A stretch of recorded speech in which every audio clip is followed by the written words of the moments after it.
पहिला काय करताना दाखवलं नाही. हे बघा, हे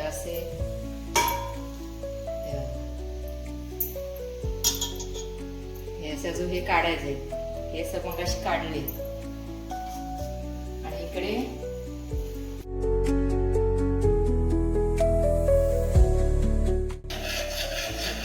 ढोकळ्याला हे पीठ सकाळी तांदूळ, चण्याची डाळ, पोहे हे सगळं भिजत घालून ठेवलं होते.